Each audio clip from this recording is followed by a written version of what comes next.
The life of Swami Vivekananda by Manishankar Mukherjee. बचपन के दिन और शुरुआती शिक्षा। कलकत्ता से शिकागो तक अपने वक्तव्य, ज्ञान और सरल स्वभाव से अपनी अमिट छाप छोड़ने वाले स्वामी विवेकानंद का जन्म 12 जनवरी 1863 को कलकत्ता के एक कायस्थ परिवार में हुआ था। वो मकर संक्रांति का पावन दिन था और मंदिर से घंटी और आरती की आवाज आ रही थी। भुवनेश्वरी देवी और विश्वनाथ दत्त के घर में एक नन्हे से बालक ने जन्म लिया। उसके चेहरे से मानो ऐसा नूर टपक रहा था जैसे ईश्वर स्वयं प्रकट हुए हैं। भुवनेश्वरी देवी भगवान शिव की बहुत बड़ी भक्त थी, इसलिए वो चाहती थी कि उसके बेटे का नाम वीरेश्वर रखा जाए।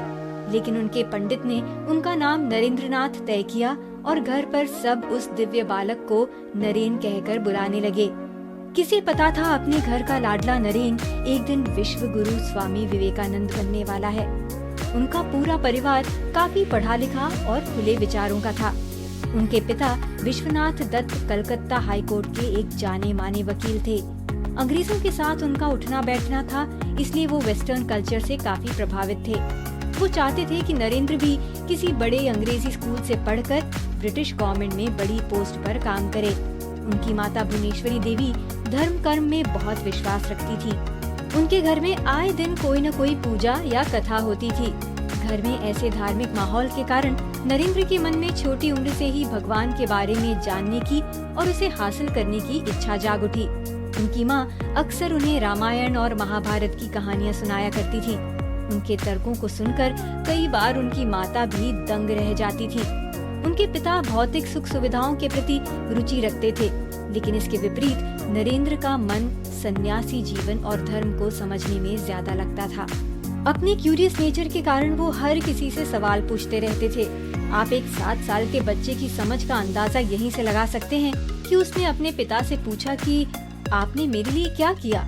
उनके पिता ने उनसे कहा कि आईने में खुद को देखो और समझ लो कि मैंने क्या किया। अब इसके आगे अपने लिए तुम्हें सब खुद करना है। उनके पिता ने इतनी बड़ी बात इतने छोटे शब्दों में बता दी कि माँ बाप बस जन्म दे सकते हैं, लेकिन हर एक की तकदीर उनके ही हाथों में होती है। फिर नरेंद्र ने पूछा, पिताजी मुझे दुनिया के सामने कैसे रहना चाहिए। उनके पिताजी ने कहा, बस किसी भी चीज को देखकर हैरान मत होना, चाहे वो कितनी भी अच्छी हो, बुरी हो, बड़ी हो या छोटी हो। इसलिए चाहे गांव का चौपाल हो या शिकागो का मंच, नरेंद्र कभी घबराया नहीं। सभी माता पिता की तरह नरेंद्र के पिता भी चाहते थे कि वो पढ़ लिख कर अपना भविष्य बनाए। इसी सोच के साथ उन्होंने 1871 में 8 साल की उम्र में नरेंद्र को ईश्वर चंद्र विद्यासागर के मेट्रोपॉलिटन संस्थान में दाखिला दिला दिया। जहाँ बाकी बच्चे खेल कूद के सपने देखते, वहीं नरेन को ईश्वर की रोशनी से जुड़े सपने आते थे।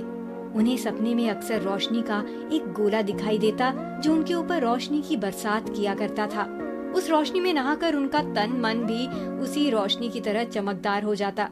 उन्होंने कई लोगों से अपने इस सपने का मतलब पूछा, पर कोई उन्हें संतोषजनक जवाब नहीं दे पाया, सिवाय उनके गुरु श्री रामकृष्ण परमहंस के। स्कूली शिक्षा खत्म करने के बाद वो आर्ट्स में ग्रेजुएशन करने के लिए प्रेसिडेंसी कॉलेज गए। वो उस समय के पहले ऐसे भारतीय छात्र थे जिसने अपने कॉलेज के एडमिशन टेस्ट में फर्स्ट डिवीजन अंक प्राप्त किया हो। कॉलेज में दाखिले के बाद उन्होंने कई साहित्य, कला और धार्मिक किताबें पढ़ी।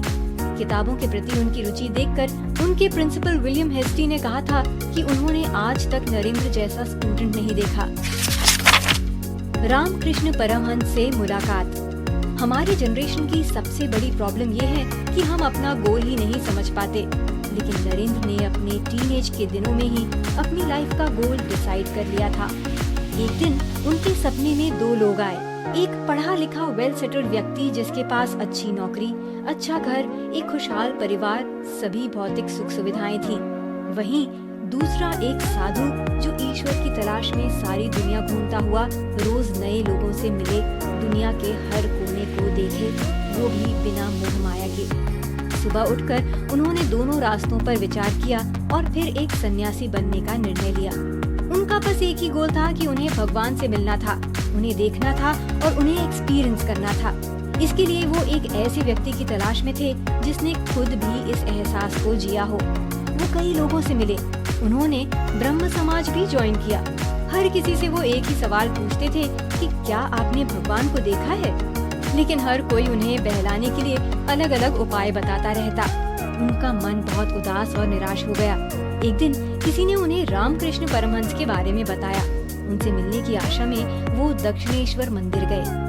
अपना शिष्य बनाने से पहले रामकृष्ण ने उनकी परीक्षाएं ली। उन्होंने देखा कि कैसे नरेंद्र को भजन गाते समय किसी भी चीज का ख्याल नहीं रहता, ना अपने कपड़ों का, ना ही मौसम का, ना भूख प्यास का। वो बस लीन हो जाता। नरेंद्र की आंखें देखकर ऐसा लगता मानो वो हरदम साधना में लीन है। उनकी ईश्वर को जानने के प्रति निष्ठा को देखकर रामकृष्ण खुश हो गए और उन्हें अपने शिष्य के रूप में स्वीकार कर लिया। धीरे धीरे नरेंद्र उनके सबसे प्रिय शिष्य बन गए, जिससे वो अपने मन की सारी बातें शेयर किया करते। नरेंद्र ने उनसे भी वही सवाल पूछा कि क्या आपने कभी भगवान को देखा है? रामकृष्ण ने कहा, हाँ, जैसे मैं तुम्हें देख रहा हूँ वैसे ही मैंने भगवान को भी देखा है। दुनिया में अधिकतर लोग परिवार, पद और पैसे को लेकर चिंता में रहते हैं और भगवान से भी उसी से जुड़ी मनोकामनाएं मांगते हैं। किसी ने आज तक भगवान से ये नहीं कहा कि मैं आपसे मिलना चाहता हूँ। जो ये मांगता है उसे भगवान जरूर दिखते हैं। आप भगवान से बात कर सकते हैं, उनके साथ भोजन कर सकते हैं। इस बात को सुनकर नरेंद्र बहुत खुश हो गए। इसी चर्चा के बाद रामकृष्ण परमहंस जी ने उन्हें विवेकानंद का नाम दिया, वो नाम जो दुनिया के लिए अमर हो गया। अपने गुरु के प्रति उनकी इतनी आस्था थी कि जब रामकृष्ण गले के ट्यूमर से ग्रसित हुए तो उनकी देखरेख की सारी जिम्मेदारी उन्होंने अपने ऊपर ले ली। उनके कमरे में खून और थूक के छींटे साफ करने से लेकर उनके कपड़े बदलने तक का सारा काम वो खुद करते रहे। एक दिन किसी काम में फंस जाने की वजह से वो ये काम किसी दूसरे शिष्य को सौंप कर गए। उसने इस काम को लेकर घृणा का भाव दिखाया। इस पर विवेकानंद बहुत नाराज हुए और उन्होंने थूक से भरा प्याला पीकर गुरु के प्रति अपनी सच्ची भक्ति साबित की। विवेकानंद से स्वामी विवेकानंद बनने का सफर। स्वामी रामकृष्ण की मृत्यु के बाद अब सारे शिष्य बेघर और बेसहारा हो गए थे। उधर विवेकानंद जी के पिता का भी देहांत हो गया और घर में बड़े होने के नाते परिवार की जिम्मेदारियां भी उन पर आ गई। जैसे तैसे उन्होंने सभी शिष्यों के लिए एक कमरे का इंतजाम किया और यहीं से बारानगर मठ की शुरुआत हुई। दिन भर वो अपने परिवार की जिम्मेदारियां निभाते और रात में शिष्यों को सिखाने पढ़ाने का काम करते।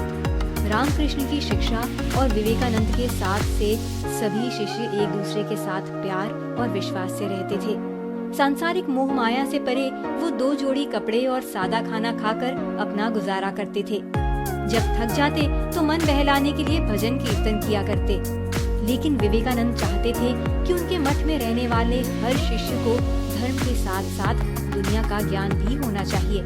इसलिए वो उन्हें महान शासकों और विचारकों की किताबें पढ़कर सुनाते थे। प्लेटो, एरिस्टोटल और बुद्ध जैसे महापुरुषों की जीवन गाथाएं सुनाकर वो अपने शिष्यों को प्रेरित किया करते थे। यहीं से वो विवेकानंद से स्वामी विवेकानंद कहलाने लगे। एक भटकते हुए साधु के रूप में स्वामी विवेकानंद का सफर। सब कुछ ठीक चल रहा था। विवेकानंद अपने मठ और घर की जिम्मेदारियों में व्यस्त थे।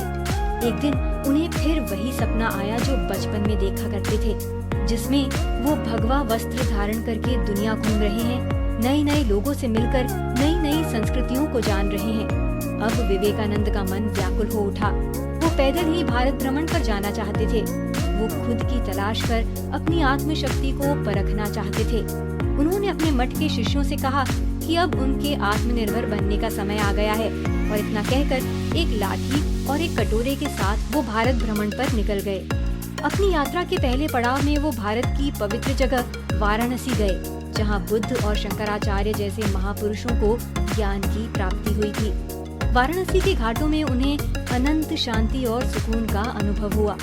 एक दिन उनके पीछे बंदरों की एक फौज पड़ गई। वो आगे आगे और बंदर पीछे पीछे। तभी एक साधु ने उनसे कहा कि भागो मत, सामना करो। और जब विवेकानंद ने उन बंदरों का सामना किया तो सारे बंदर डर कर भाग गए। तब विवेकानंद ने समझ लिया कि हमें लाइफ की हर प्रॉब्लम का सामना करना चाहिए, तभी वो खत्म होगी। जब तक हम डरते रहते हैं वो प्रॉब्लम और बड़ी होती जाती है। वाराणसी से वो भगवान राम की नगरी अयोध्या गए। फिर दिल्ली से होते हुए आगरा, वहाँ मुगलों द्वारा बनाई गई इमारतों, खासकर ताजमहल को देखकर बहुत प्रभावित हुए। यहाँ से वो कृष्ण की नगरी मथुरा गए, जहाँ उन्हें कृष्ण की लीलाओं का अनुभव हुआ। एक बार घाट किनारे कुछ लोगों का झुंड हुक्का पी रहा था। विवेकानंद जी ने उनसे हुक्के की पाइप मांगी और उन्होंने कहा, स्वामी आप ठहरे साधु और हम शूद्र, हम आपके साथ ये कैसे बांट सकते हैं। विवेकानंद ने उनसे कहा, अब समय आ गया है कि हम अपने देश को जात पात के जाल से बाहर निकालें। ऐसा कहकर उन्होंने उनसे पाइप लिया और हुक्का पीने लगे। यहीं से हमारे देश में जातिवाद के खात्मे की नींव डली। स्वामी विवेकानंद जी की अमेरिका ट्रिप। उत्तर भारत से मध्य भारत और फिर दक्षिण भारत के कन्याकुमारी तक का सफर स्वामी जी ने बिना पैसों के पैदल चलकर तय किया। कन्याकुमारी जाकर उन्होंने समुद्र के बीचों बीच एक पत्थरनुमा आइलैंड पर मेडिटेशन सेंटर बनाया, जिसका नाम उनकी याद में विवेकानंद रॉक मेमोरियल रखा गया। यहाँ से वो रामेश्वर गए, जहाँ के राजा रामनाथ उनसे इंस्पायर होकर उनके शिष्य बन गए। रामनाथ ही वो व्यक्ति थे जिन्होंने विवेकानंद को अमेरिका की ट्रिप पर जाने की बात बताई। उन्हीं ने विवेकानंद जी को ये एहसास करवाया कि भारतीय संस्कृति और हिंदू धर्म का प्रचार प्रसार अमेरिका जैसे देशों में भी होना चाहिए। विवेकानंद सोच रहे थे कि उन्होंने तो अपना जीवन भगवान के नाम किया है, फिर वो इन सब में क्यों पड़े। उसी रात उन्हें सपना आया जिसमें उनके गुरु रामकृष्ण उन्हें समुद्र के रास्ते अमेरिका की तरफ इशारा करते हुए कह रहे थे, जन सेवा ही ईश्वर सेवा है, ईश्वर तो हर व्यक्ति में बसता है। सुबह उठते ही वो समझ गए कि उनके गुरु भी यही चाहते हैं कि वो अमेरिका जाकर भारत के कीर्तिमान की गाथा उन्हें सुनाएं और अमेरिकियों का ध्यान भारत की ओर खींचे। उन्हें आइडिया आया कि वो अमेरिका के लोगों को भारत की संस्कृति और ग्रंथों का ज्ञान देंगे, जिसके बदले वो लोग भारत को टेक्नोलॉजी और साइंस का ज्ञान दे सकते हैं। लेकिन समस्या ये थी कि अमेरिका जाने से पहले वो अपने ज्ञान और बोलने की क्षमता को परखना चाहते थे। इसलिए उन्होंने मद्रास में लेक्चर लेना शुरू किया। इस लेक्चर सीरीज का नाम उन्होंने my mission to the West रखा। अब धीरे धीरे लोग स्वामी जी को जानने लगे और उनकी कला और ज्ञान से प्रभावित होकर उनके शिष्य बन गए। देखते देखते उनके शिष्यों की संख्या बढ़ती गई। एक दिन उनके शिष्यों ने पैसे जमा करके उन्हें दिए और कहा कि वो इसका इस्तेमाल अपनी अमेरिका की ट्रिप के लिए करें। लेकिन स्वामी जी ने उसे लेने से इनकार कर दिया और कहा कि इससे गरीबों की मदद कर दें। फिर राजा रामनाथ ने उन्हें अमेरिका में होने जा रही द पार्लियामेंट ऑफ रिलीजन के बारे में बताया और इस तरह वो अमेरिका के लिए रवाना हुए। उनकी ट्रिप को राजा रामनाथ ने फाइनेंस किया। भारत से शिकागो का सफर स्वामी जी ने पानी के रास्ते तय किया। इसमें उन्हें करीब 3 महीने लगे। वो सिंगापुर और हांगकांग से होते हुए जापान और फिर 30 जुलाई 1983 को अमेरिका पहुँचे। रास्ते में उन्हें कई लोग मिले जिनसे उन्हें बाहरी देशों की संस्कृति और उनके रहन सहन के बारे में जानने को मिला। अमेरिका पहुंचने पर उन्हें पता चला कि वो the parliament of religion conference शुरू होने के 1 महीने पहले ही वहां आ गए थे। अब ना तो उनके पास रहने का कोई ठिकाना था, ना पैसे और ना ही खाने पीने के लिए कुछ। लेकिन जब भी विवेकानंद जी को किसी चीज की जरूरत पड़ती तो कोई न कोई अजनबी आकर उनकी मदद कर देता, मानो भगवान स्वयं अलग अलग रूपों में आकर उनकी मदद कर रहे हों, जैसे वो चाहते हो कि वो अपने मिशन में कामयाब हो। फाइनली 11 सितंबर 1893 का वो दिन आ गया जिस दिन the parliament of religion start होना था। असल में ये वर्ल्ड कोलंबियन एक्सपोजिशन का एक पार्ट था। ये समारोह एक मेल की तरह सेलिब्रेट होता है। क्रिस्टोफर कोलंबस द्वारा अमेरिका की खोज की याद में ये दिन दुनिया को ये दिखाने के लिए मनाया जाता है कि आज अमेरिका ने साइंस और टेक्नोलॉजी जैसे लाइफ के जरूरी पहलुओं में कितनी तरक्की कर ली है। क्योंकि धर्म भी जीवन का एक अभिन्न अंग है, इसलिए इसे भी इस मेले का हिस्सा बनाया गया। अमेरिका में पहले किसी ने भगवा वस्त्र और पगड़ी पहने ऐसे इंसान को आज तक नहीं देखा था। सब उन्हें देखते रह गए। कई बच्चे तो स्वामी जी की नकल भी करने लगे। द पार्लियामेंट ऑफ रिलीजन का वो हॉल 7000 लोगों से भरा हुआ था। दुनिया के कई धर्मों के गुरु वहाँ मौजूद थे। सब अपनी स्पीच तैयार करके लाए थे। विवेकानंद जी थोड़ा नर्वस महसूस करने लगे, लेकिन उन्हें अपने पिता की बात याद आ गई कि किसी चीज से हैरान मत होना। वो उठे और उन्होंने अपना भाषण शुरू करते हुए कहा, मेरे अमेरिकी भाई बहनों, इससे पहले किसी ने इतनी सौहार्दपूर्ण तरीके से बात नहीं की थी। सब उनके भाषण के कायल हो गए। वो बोलते गए और लोग सुनते रहे। अपने भाषण में उन्होंने सबको एक दूसरे की रिस्पेक्ट करने और जो जैसा है वैसे ही उसे एक्सेप्ट करने की बात कही। उन्होंने लोगों को समझाया कि सभी धर्म एक ही ईश्वर तक जाने के अलग अलग रास्ते हैं। यहीं से शुरुआत हुई सर्वधर्म समानता और वसुदैव कुटुंबकम के नारे की, जो आज भी भारत देश की आत्मा में शामिल है। इस कॉन्फ्रेंस के अंत तक स्वामी जी एक विश्व प्रसिद्ध धर्मगुरु बन गए। अमेरिका में भी उन्हें बॉस्टन, न्यूयॉर्क और लंदन जैसे शहरों में लेक्चर के लिए बुलाया जाने लगा। इससे इकट्ठे हुए फंड को वो भारत में गरीबों की मदद के लिए भेजने लगे। इस तरह उन्हें अपना मकसद पूरा होता हुआ दिखाई देने लगा। अमेरिका में वेदांत की स्थापना। अमेरिका में बिताए सभी दिनों में अगर कुछ स्वामी जी के दिल के सबसे करीब था तो वो था नवंबर 1894 में वेदांता समिति की स्थापना। हुआ ये कि गरीब बच्चों का एक ग्रुप स्वामी जी के पास आया और उनसे वेदों और योग के बारे में सीखने की इच्छा जताई। कुछ पैसे इकट्ठे करके उन्होंने एक हॉल किराए पर लिया और स्वामी जी वहीं उन्हें लेक्चर देने लगे। कुछ नया सीखने की उनकी लगन से स्वामी जी इतने प्रभावित हुए कि वो खड़े खड़े घंटों उन्हें लेक्चर दिया करते। उन्हें योग, मेडिटेशन और वेदों का ज्ञान सिखाते।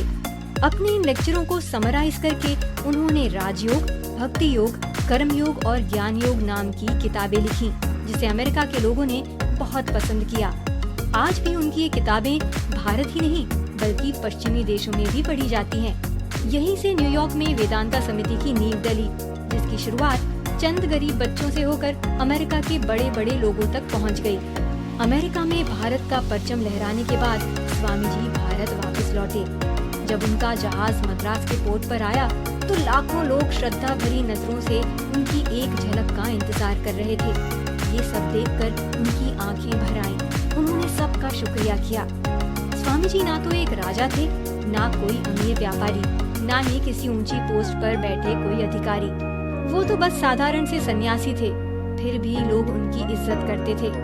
इस बात से हम ये सीख सकते हैं कि रिस्पेक्ट के लिए बस ज्ञान और योग्यता की जरूरत है। कुछ लोग उनके पास उनसे कुछ सीखने आते, कुछ उन पर सवाल उठाने, कुछ उनके ज्ञान की परीक्षा लेने, तो कुछ अपनी समस्याओं का हल ढूंढने। लेकिन जो भी जिस भी इरादे से आता, स्वामी जी खुले दिल से उसका स्वागत करते। जो लोग उनके पास ज्ञान के लिए आते उन्हें वो सिखाते, और जो शांति प्राप्त करने के लिए आते उन्हें बस स्वामी जी यही कहते कि ईश्वर किसी मूर्ति में ढूंढने से नहीं मिलेगा, बल्कि अपने आसपास के लोगों की जितनी हो सके उतनी मदद करने से मिलेगा। उनका कहना था कि अगर वो भूखे हैं तो उन्हें खाना दो, अगर बीमार हैं तो इलाज दो, और अगर अज्ञान है तो उन्हें पढ़ाओ। यही सच्ची भक्ति है। स्वामी जी के जीवन के आखिरी दिन। जिंदगी के आखिरी दिनों में स्वामी जी अस्थमा के शिकार हो गए। डॉक्टरों ने उन्हें दक्षिण छोड़कर फिर से उत्तर की ओर जाने को कहा, क्योंकि वहाँ के मौसम में नमी कम थी, जो उनके स्वास्थ्य के लिए अच्छी थी। उनके अमेरिकी शिष्यों के साथ मिलकर स्वामी जी ने बेलूर मठ की स्थापना की, जो आज भी स्वामी जी के ज्ञान को महसूस करने की सबसे अच्छी जगह मानी जाती है। ये सभी रामकृष्ण परमहंस और विवेकानंद के फॉलोअर्स के लिए हेडक्वार्टर बन गया। अपनी बीमारी के बावजूद भी स्वामी जी अपने मिशन में लगे रहे। वो चाहते थे कि इस देश का हर इंसान अच्छा बने, उसके अंदर सेवा भाव हो, तभी हमारा देश तरक्की करेगा, वरना हम जाति और धर्म के बंधनों में ही उलझ कर रह जाएंगे। जब वो किसी स्कूल या कॉलेज में लेक्चर के लिए जाते तो टीचरों से कहते कि आप केवल एक अच्छा क्लर्क, कर्मचारी या डिप्लोमेट मत बनाइए, आपका लक्ष्य एक अच्छा इंसान बनाना होना चाहिए। स्वामी जी की नजरों में एक अच्छा इंसान वो है जिसके अंदर सेल्फ रिस्पेक्ट, हिम्मत, प्यार और दूसरों की मदद का जज्बा हो। चूँकि वो हर धर्म और जाति को एक समान मानते थे, इसलिए वो अक्सर इंटरकास्ट मैरिज का भी काफी सपोर्ट करते थे। धीरे धीरे उनकी सेहत और बिगड़ती गई। डॉक्टरों ने अब उन्हें भ्रमण करने से मना कर दिया। अब ज्यादातर समय वो बेलूर मठ में ही बिताया करते। कई बार हजारों की भीड़ बेलूर मठ में उन्हें सुनने आया करती थी। ऐसे हालात में भी ना उन्होंने मेडिटेशन छोड़ा, ना अपना पढ़ने और पढ़ाने का रूटीन। वो बीमारी में भी हमेशा खुद को बिजी रखते थे। अक्सर लोग उनसे पूछते थे कि वो थकते नहीं, तो वो कहते थे कि भगवान के काम में कैसी थकान। 39 इयर्स की उम्र में स्वामी जी ये समझ गए थे कि अब उनकी जिंदगी के कुछ ही महीने बचे हैं और वो 40 की उम्र तक नहीं पहुंच पाएंगे। उन्होंने अपने मठ के सीनियर साधु को बुलाया और कहा कि अब मेरा अंतिम समय आ गया है। अब मठ की जिम्मेदारी और मेरे द्वारा शुरू किए हुए काम को आगे बढ़ाने का जिम्मा तुम सबके ऊपर है। उन्होंने ये भी बताया कि वो अपना अंतिम संस्कार कहाँ करवाना चाहते हैं। आखिर वो 4 जुलाई 1902 की निर्मम तारीख आ ही गई। रोज की तरह स्वामी जी ने उठकर ध्यान और भजन किया।